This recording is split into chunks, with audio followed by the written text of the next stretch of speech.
Hey folks, so before we get into our Call of Duty Black Ops 7 preview, just bear in mind that we were very limited in B-roll, so you might be seeing a lot of repeated footage during this. Just know that all this information is fresh and new. Okay, without further ado.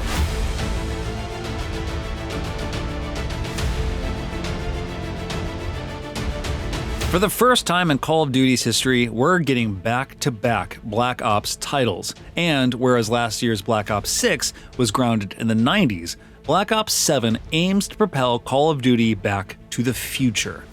Unlike the far future setting possibly hinted at in leaks, this is just the near future, as seen back in Black Ops 2. The game won't feature jetpacks, wall running, or anything too high-tech, but there are still plenty of gadgets, robots, and enhancements to Treyarch's Omni-movement system to provide the futuristic aesthetics of Black Ops 7. The game will also launch with an ambitious new campaign and a massive round-based zombies map. We recently attended an early preview of Black Ops 7, where we received a huge info dump across all game modes and previewed a few bits of the game. Despite being tasked with developing these back-to-back titles, Treyarch still managed to pack plenty of content into Black Ops 7.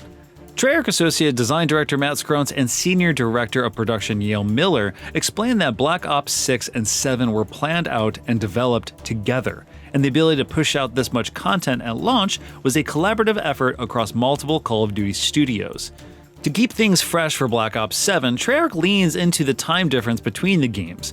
The story is set in the year 2035, which allows for enhanced soldiers and even more advanced omni-movement abilities, with players able to pull off wall jumps and perform combat roles to avoid taking damage from a high fall.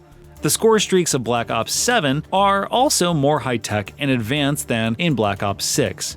One example we saw was the new DAWG Dog score streak in action, a dog-like robot equipped with heavy guns and a trophy system for intercepting enemy projectiles.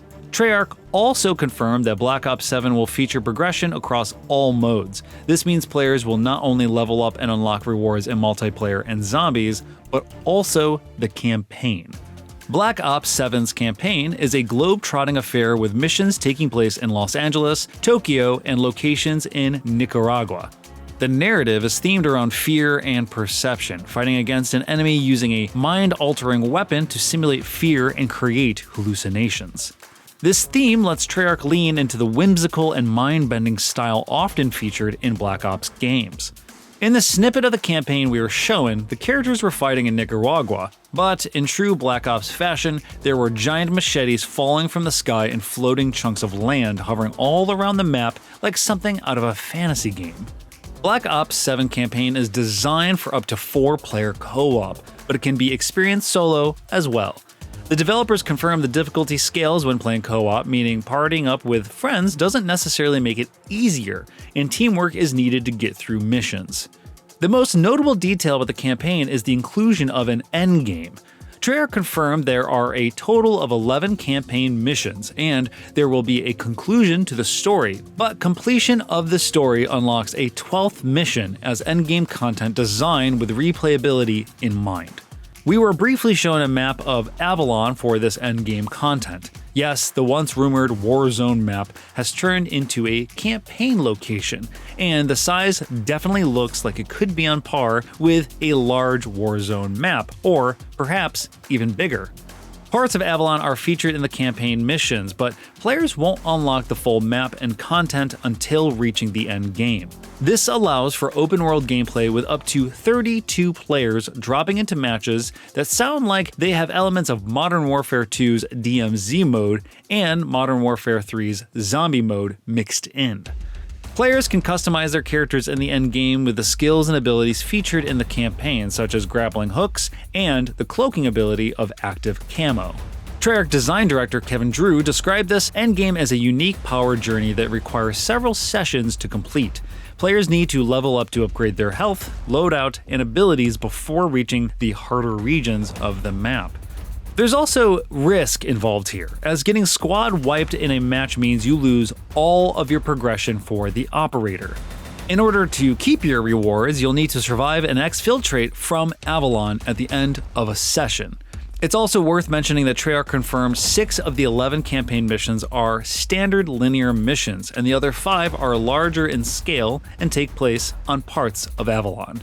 As for multiplayer, Black Ops 7 will launch with 18 maps. There are 16 standard and 2 for the game's new large-scale skirmish mode.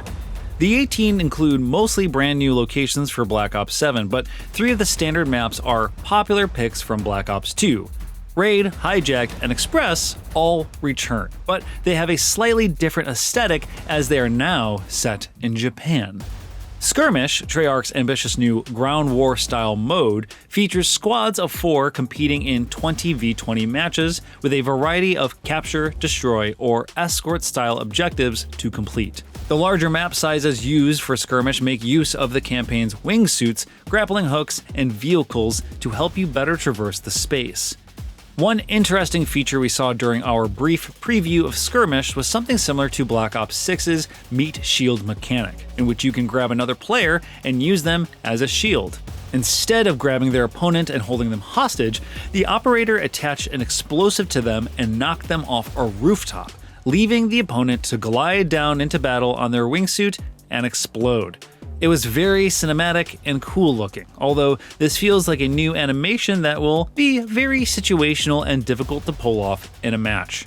Treyarch confirmed Black Ops 7 features 30 weapons at launch. While many of them are inspired by classics, 16 of the weapons are brand new to Call of Duty. We were shown several guns, including the return of familiar Black Ops weapons like the Peacekeeper MK1, the M8A1, marksman rifle, but Treyarch also showed off new weapons like the Echo 12 shotgun. The Echo 12 shotgun is a dual-burst shotgun with an underbarrel rotating magazine. We also saw a new sniper rifle called the DS Recon, which is inspired by the DSR-50 from Black Ops 2. One new change for multiplayer is the ability to overclock score streaks and equipment, allowing players to pick from one of 2 buffs that can be applied to make them even more efficient to use. One example was the active camo field upgrade, which is the digital camouflaging tech from Black Ops 3, and Infinite Warfare that allows the user to blend in with their surroundings.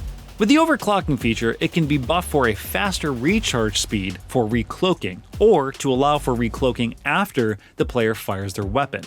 These overclock options can help get the user back in stealth mode a bit faster. Treyarch also confirmed a few perks for multiplayer. One notable inclusion is Looper, which lets players loop their score streaks to get more of them in a single life. By default, once you've used all 3 of your score streaks, you have to wait until you die and respawn to use them again. But Looper lets you keep using score streaks as long as you keep earning them. Other perks include a fast hand style perk to increase reload speed, which has been tied to attachments in recent years. The tactical sprint feature of previous games is also going to be turned off by default, but players who like the short burst of faster speed can equip tactical sprint as a perk. Additionally, the wildcard and combat specialists perk bonuses from Black Ops 6 will return for 7. As for zombies, it will launch with the largest round-based map the mode has ever seen. It's inspired by Black Ops 2's Transit, but set entirely inside the Dark Ether. We were briefly shown an image of the map's overhead layout, which has a wobbly figure 8 shape to it.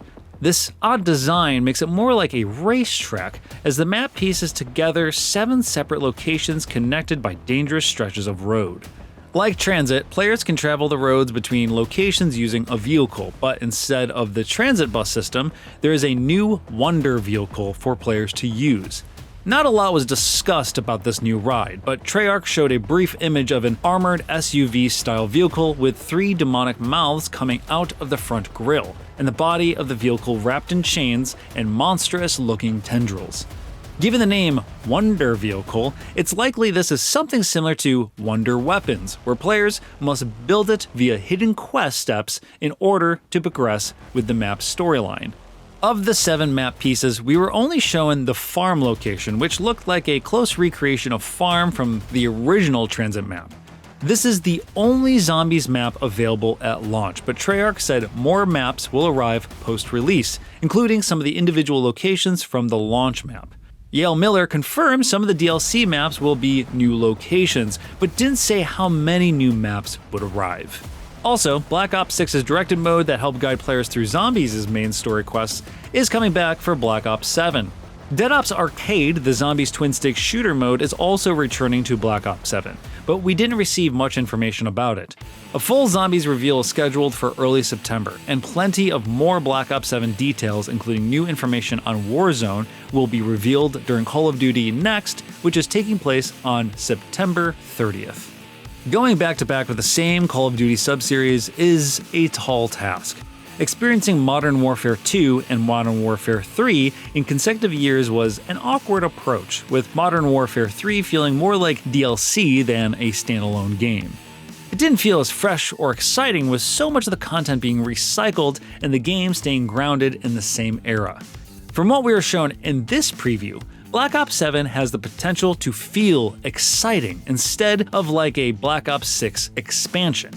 The developer leaning into the drastic change in eras could do a lot for how Black Ops 7 feels. Of course, this is only based on what we saw previewed with Black Ops 7. As far as gameplay goes, our Black Ops 7 hands-on impression will come at a later date.